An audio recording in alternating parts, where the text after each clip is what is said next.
Assalamualaikum warahmatullahi wabarakatuh. Bismillah, alhamdulillah, wasyukru lillah, wala hawla wala quwwata illa billah, amma ba'du. Jenenganipun Gus Sama yang saya hormati, jenenganipun Romo Kiai Sutrisno Yusuf yang saya hormati, panjenenganipun Cak Nun dan beserta rombongan semua yang saya hormati. Alhamdulillah, sebelumnya mohon maaf, kami harus bicara di sini. Mestinya kami agak takut sama beliaunya Gus Sama dan Cak Nun dan Pak Idris. Kapasitas saya apa di sini? Saya tidak ada apa-apa. Saya tidak bisa apa-apa setelah saya mendengarkan sekian pembicaraan sampai pada malam hari ini betul-betul malam yang hening dan betul-betul malam yang semakin dingin. Saya memahami dengan apa yang disampaikan Pak Nun, Cak Nun sendiri saya masih sulit. Karena apa? Saya tidak bisa apa-apa dan saya lahir saya ini dari orang yang telanjang. Saya memahami agama juga belum bisa, Cak Nun.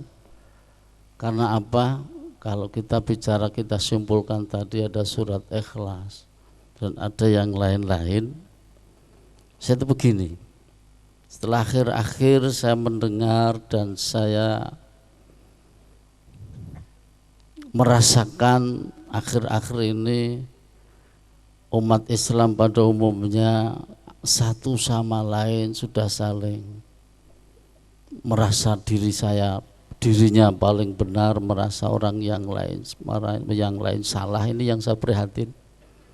Oleh karena itu begini, Cak Nun, saya sendiri ini akan mengenal Allah saja belum bisa. Sebetulnya kalau kita nyembah pada Allah itu yang disembah apanya, Cak Nun, sebetulnya itu?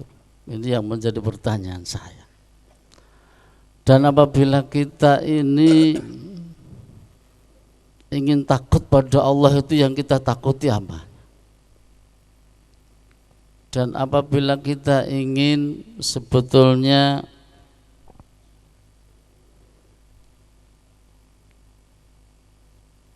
menyembah Allah, itu yang disembah apanya?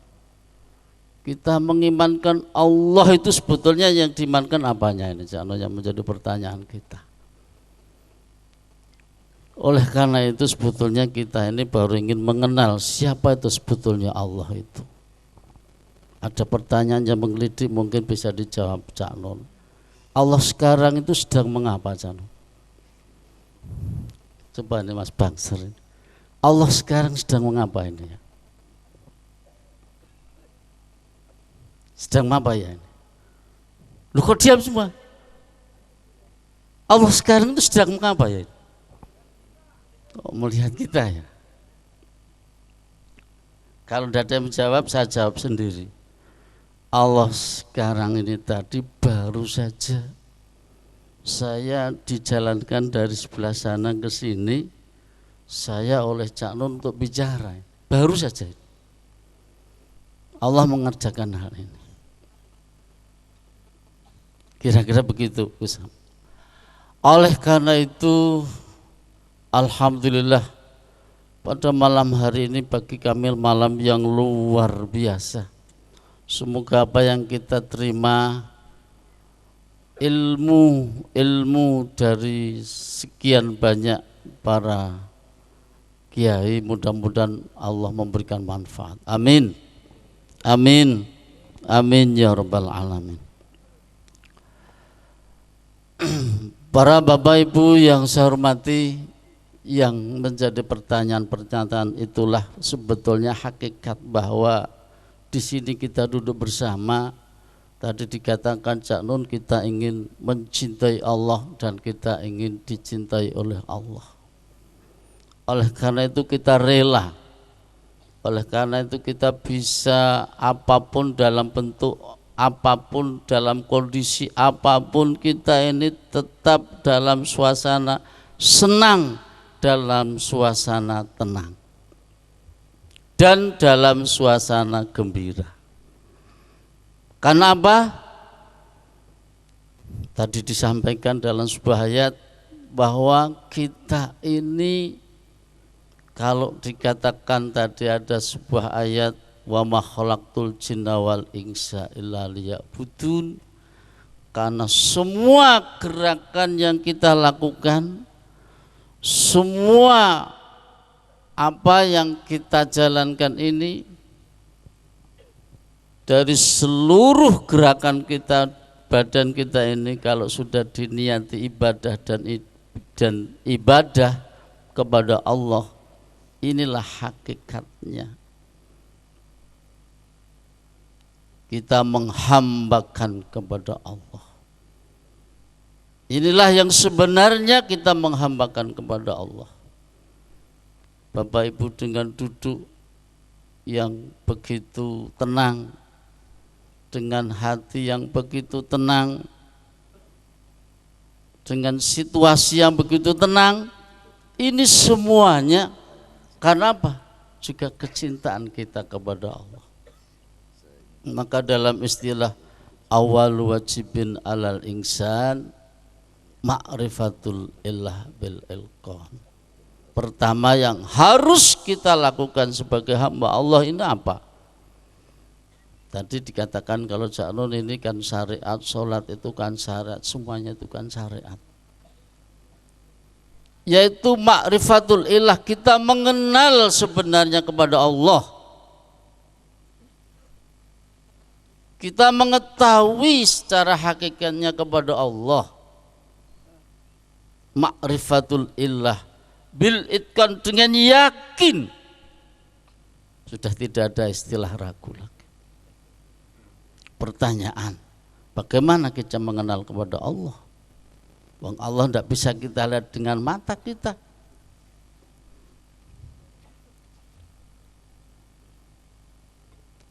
Kita mengenal kepada Allah, mari kita bersama-sama mengenal pada diri kita sendiri.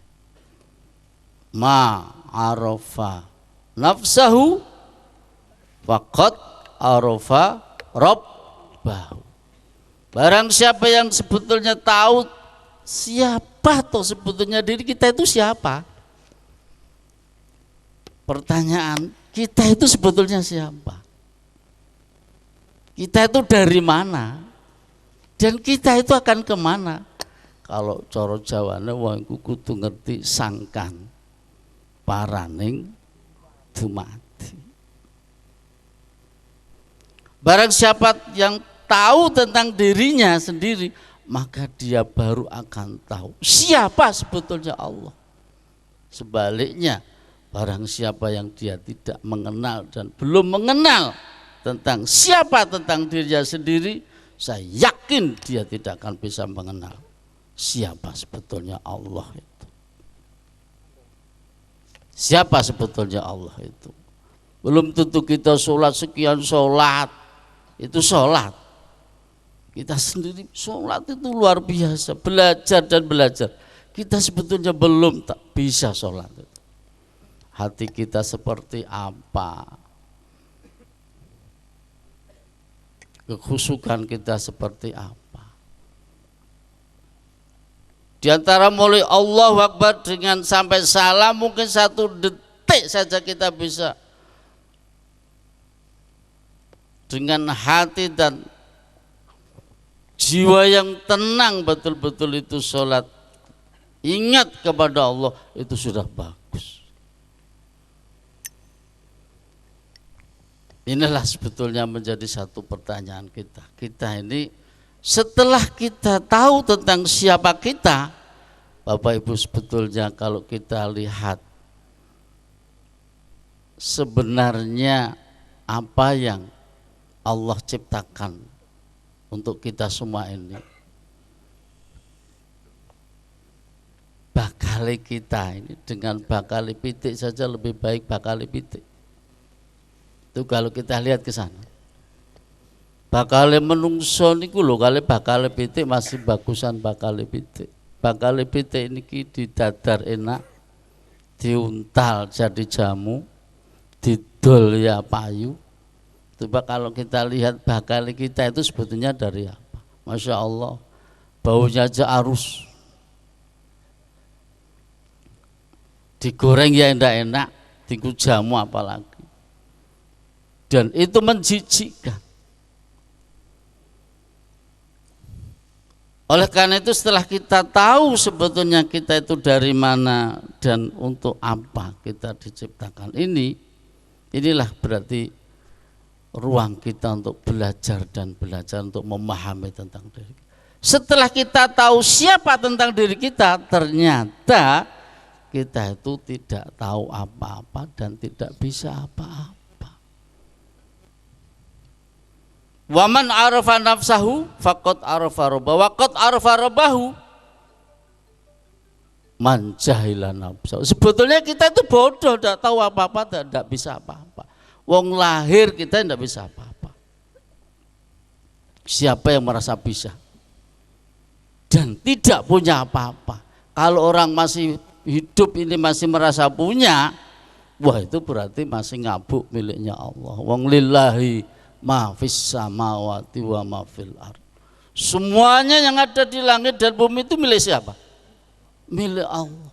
Kadang-kadang ini tanah saya, ini anak saya, kadang ini milik saya.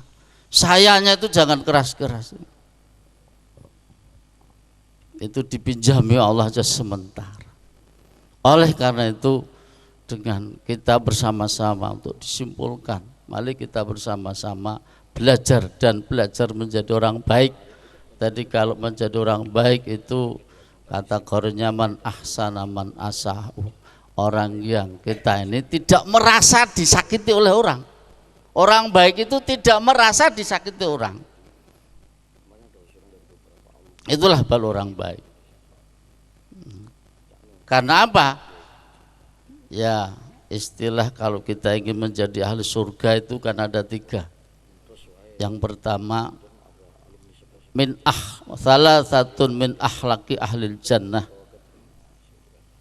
Ada 3 ini akhlaknya orang yang ini insya Allah surga, menjadi surga. Yang pertama apa?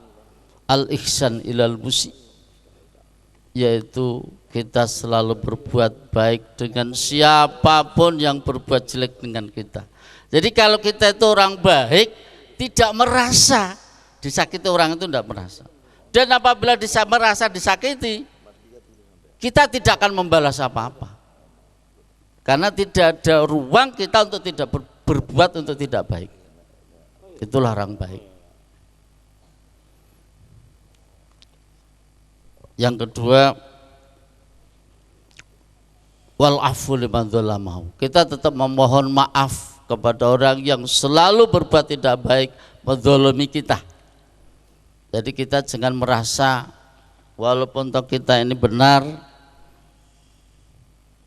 walaupun toh kita itu sedang disalahi, mari kita bersama-sama tetap memberikan ampunan.